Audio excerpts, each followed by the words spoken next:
A tremendous Thursday to you. I am Mike Casazza for the Charleston Daily Mail, and you are looking live at the Tier 4 studio in Morgantown, West Virginia, and the video blog that Jeff Coyle literally cannot comprehend. What happened today at practice? Wish I could tell you a whole lot more than what I'm about to tell you, but they were inside in the wholly dysfunctional indoor practice facility. If you don't know, it's a 70-yard field with two 10-yard end zones. Even when it's extended to its greatest length, it's not a full football field. You really can't do a lot of practice there. Not a lot of space vertically, obviously, but even from side to side, it's really hard to divvy that up for what now, so many years after that building was built, a much larger football squad. And if you're going to put defensive linemen here and offensive linemen here, and you're going to have the offense passing with maybe the defense defending, it gets really, really crowded in there. You can't do special teams. You can't do kicking and punting because the ceiling's low and the have nets. It's just not a good place. And the bad news for West Virginia is that it rained today, obviously. Also rained yesterday, and they practice on their grass field, their indoor field, and in the stadium. You can't do the field with the grass, the natural stuff, very often because you kill the grass. If it rains, the field's almost useless for 2 days afterward. And Dana doesn't like to be in the stadium very often because it kind of takes away from some of the excitement that should normally come from playing in the stadium. So these are little X factors you have to consider with preseason practice at West Virginia. And right now, kind of been dealt a bad hand with the weather these past 2 days. Hopefully, I think Dana would tell you it doesn't mess him up. And yesterday, even transitioning from one field to the other. Apparently that went pretty well. And that's not an easy thing to do, to move practice from one spot to another, and then from that spot to a third spot. It can really frustrate and just distract the players, and apparently no problems there. So maybe they take those things well. It's an adversity they have to get used to, I guess, because the weather, even in this the fall and later into the fall, closer to winter, is hard outside. Apart from that, can't tell you a whole lot about practice. Just saw some very basic drills of guys throwing and catching, hitting sleds, blocking one another, getting loose. Not very exciting. No punting, no kicking. I don't know what to tell you if I don't have anything to say about that. Just the only thing that was probably noteworthy was, in addition to Nana Kyron being out for the season and Dante Campbell, the receiver, having I guess another dislocated shoulder from what was fixed by surgery in the spring, Jordan Thompson had his left shoulder, and I guess a sling had it secured to a separate body. And nobody told us that today, so that's new. And maybe no one told us that because you're just not allowed to talk about Jordan Thompson in any capacity whatsoever. But he was not practicing, not sure what's happened there. We'll try to find out. Fortunately, though, went through the Tier 4 mailbag, fished out 20 questions. I'll go through them as quickly and as informatively as I can. Some of these are kind of silly, but hopefully we can have some fun because that is what we do here. First question, how confident are you that we'll have a good starting center? As the center goes, this team goes, in my opinion. Obviously, if you're going to have somebody good in the middle, you're going to have a good plan on your offensive line so you can communicate. And really, with football and the running game, it's just like defensive baseball. If you're good at the middle, you have a chance. I don't know who the center is going to be right now. Remember, Pat Egger was there in the spring. He had a snap before. They kind of liked him. He's not there anymore, which might be good news. He's your left guard. He's kind of in a competition right now with Marquise Lucas. So if he's not there, maybe they kind of like the guys who maybe he vacated the position for by moving. Right now, it's Tyler Orlowski and Stone Underwood, from what I understand. And I think if, again, they're going to give those guys a chance because they like him. Pat is highly thought of among the coaches and the players in the offensive line, and I think if they thought he could make the greatest impact at center and be better than the other options there, he'd be there. He's not, so maybe that's not a bad thing. Question 2, is there any comfort to be taken from Joe DeForest coaching special teams? Well, first of all, you're not going to like to admit this. He's really good at it. I've talked to other coaches in the Big 12, and Oklahoma State was generally a very solid to great team on special teams, and he was the guy pulling the strings there. Also good, it's a full-time job for him. He devotes 100% of his attention to that. That can't be a bad thing. We would go light and fast up front last year in obvious passing downs, but hardly ever seem to play an extra DB or nickel back on the back end. Will we see a package with an extra DB this year? If so, who? Is it KJ Dillon, Jared Harper, or Nana Kyron? Well, we could take Nana out. I think the coaches like Jared Harper, but they don't know yet what they have with him. KJ Dillon, pretty interesting, though. They're going to play some 3-3-5 this year because they're going to float that fourth person in the linebacking group. It's not going to be a linebacker where they're going to float him from safety to linebacker a little bit, disguise it, make it something different. And from what I understand, KJ Dillon, who's the backup to Carl Joseph at safety, he can play that spur position and play in a way that will give them that flexibility. And not only that, he can stay on the field and they can run the regular base normal defense with him. It's not just a package with him where he comes on in a 3-3-5 obvious passing thing. So if he can blitz, if he can cover, if he can play the run, wow, what a magic wand that is for that type of a package of possibilities on the defense. Which QB is a better scrambler or has better feet? Childress looks cemented in place, but that could be because I'm overwhelmed by his gargantuan size. True, Corey Childress, besides having the great name and the wonderful hair, he looks like the quarterback. Tall guy, thick, has a big arm. But he's somewhat stationary, as is Paul Millard, clearly, and the other two guys will tell you this. Clint Trickett is the better move there. And again, I don't know how to say this the right way, but he looks like it's supposed to look when he's moving around. Very fluid. He's not off balance. He's not lurching and hesitating. Just looks right when he's moving. The ball is coming out of his hand.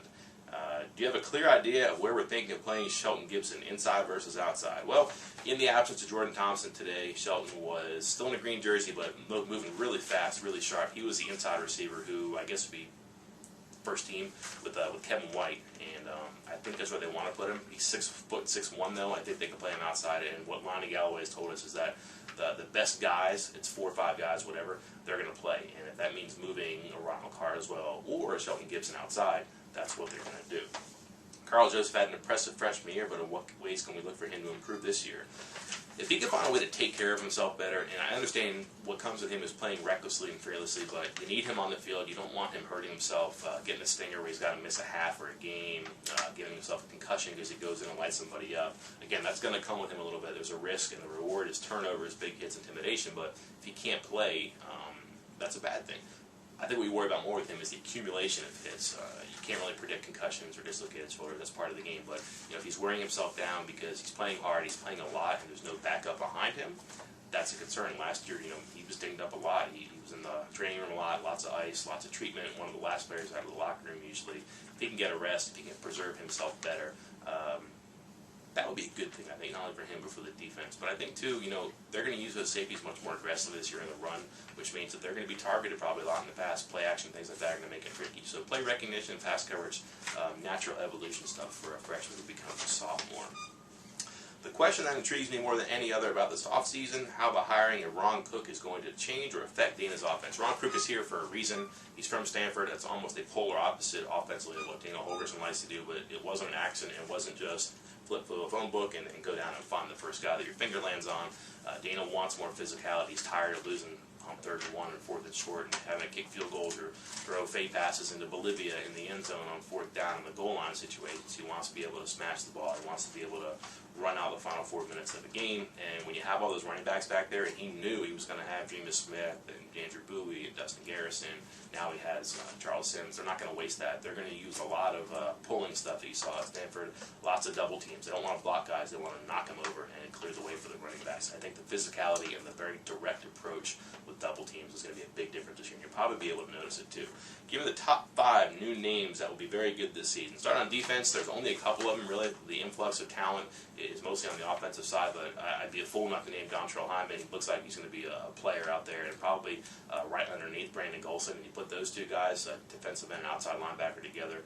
That is something they haven't had off the edge in, probably since Bruce Irvin, but you're talking a linebacker and a defensive end who can do that. It's pretty special. Offensively, I really like what I've seen from Mario Alford. I think if Shelton Gibson's healthy, he can help him out. And Ronald Carswell is a guy who's really going to be interesting to me, too. Maybe special teams, maybe inside, maybe outside, but his versatility can probably help.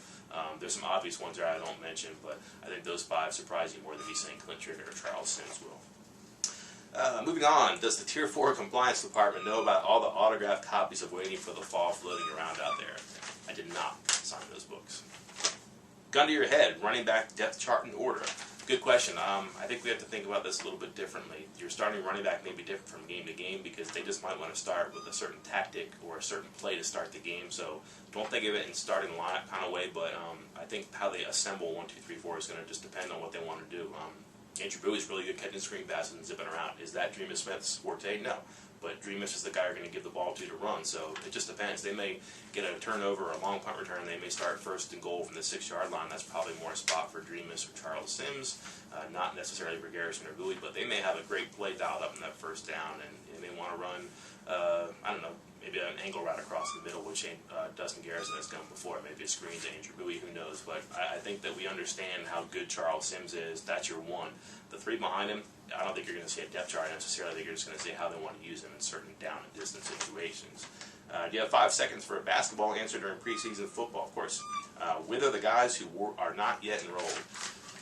sometimes what you see is what you get, and if you don't see anything right now, I don't think this is very different from not seeing Devontae Henry, Darian Howard, or Isaac McDonald right now. There are reasons that people aren't around, and they're trying to get Elijah Macon in here right now. What we knew about Jonathan Holton was that he was going to have a very productive summer, busy summer, not necessarily getting the GPA up, but because he left Rhode Island during his second semester of his first year, he really had to do about 1.5 years of college in 1 year just so he can get his associate degree and get out of junior college. It's going to be hard, but again, sometimes what you see is what you get, and that's not good news if what you see right now is what eventually Bob Huggins has walk on campus August 19th. Are there plans to reinforce Mountaineer Field infrastructure to withstand Cliff Kingsbury's beauty? There would be people fainting in the stands, I think, if the Jumbotron is working that day, so I certainly hope there are fans and water on hand that day. Moving on, I like Doug Rigg, but I haven't heard much about him or Juwan Snow. Any updates on these vets? Rigg is out there, Snow is out there, and there are frankly a lot of running backs. You just haven't heard their names because I think that for the time being, guys in front of them in their spots they really like. They really like Nick Witkowski. They really like Isaiah Bruce, obviously. Jared Barber's not going anywhere. I think Doug Rigg is probably in that conversation.